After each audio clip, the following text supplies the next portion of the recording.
Hey now, what's going on? Hey look, I wanted to take a minute, talk about something extremely important. If you can just tune everything out for just a second and just kind of tune in what the Lord may have to speak to your heart today. Give him a minute here and he'll do it. So I wanted to talk about faith and how important faith is and what it is and what it isn't. I was thinking about a story, and you've probably heard it, but I'll tell it anyway. It was a little boy that came home from school, and his daddy was at home, and he told his daddy, he said, "Daddy," he said, I think I failed my math test today." And his daddy goes, "Hey, come on, Tommy, let's have a positive attitude about this, okay?" And so Tommy looked at his dad, and he goes, "Okay, I'm positive I failed my math test today." So sometimes maybe we confuse faith with positive thinking. You know, faith can cause some positive thinking, but positive thinking is just believing in more or less nothing, you know. There's a story in Mark chapter 9 in the Bible of a man that came to Jesus, and he said, and his little boy was demon possessed, and he found Jesus, and he said, "Jesus, if you're willing, you can heal my son." And Jesus looked at him and he said, "Do you believe? And if you believe, anything is possible." And the man looked back at him and he said, "I believe, but help my unbelief."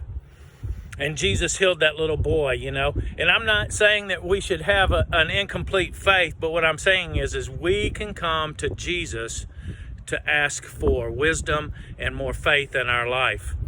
You know, there's another story I was thinking about as well. There was this man that lived in the upper part of or northern part of the Mississippi River, and one winter the river froze over solid, and so he decided that he would cut across the river instead of going down to where the bridge was and go across. Well, he got about halfway across the river, and he started thinking, you know, I can't see the bank either way. He said, if this ice cracks and I fall in, my wife won't know what happened to me. Nobody will know what happened to me. He started freaking out. He's like, I got to go back.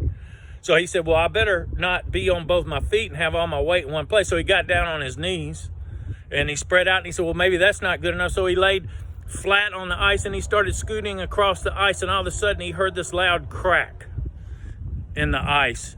And it started getting louder and louder. And all of a sudden he looked up, and there was a man with a team of horses pulling a wagon loaded full of logs out on the ice. And he stood up and he brushed himself off, and he went on his way. Well, what was the difference between those two? Think about it for just a minute. What was the difference between the man that turned around and started going back and the man that was going boldly across that river? Well, it was his faith. He placed his faith. He knew how the ice was thick and it would hold him. And it's the same thing with us. We have to place our faith in one person, one place, and that's Jesus Christ.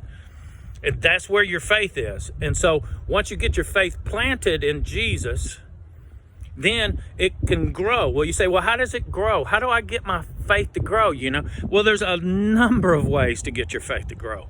The Word of God, by reading the Word of God, it'll speak to you. It'll speak to you. By being involved in a church, by worshiping in church, by hearing the Word in church, by fellowship of brothers in church, through encouragement, through prayer in your life, and praying for things, you know, and by believing in those things, Christ. And when you start to see God work and move in your life by remembering, Bible talks a lot about remembering. Remember what I did for you here.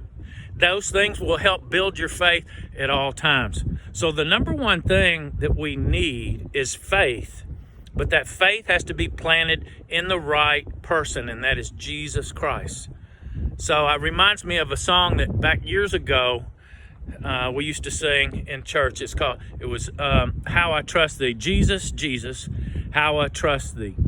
How I prove Him o'er and o'er. Jesus, Jesus, how I trust Thee. All for grace to trust Him more. And so today, what I would just impart to you is to make sure that your faith is planted in the right person. Otherwise, it's nothing more than positive thinking, and that'll let you down for sure. And then build that faith, build that trust in Him. I hope you have a great day. God bless you, be with you, empower you, give you courage, strength, joy, and comfort as you walk through the day. Love you. See you.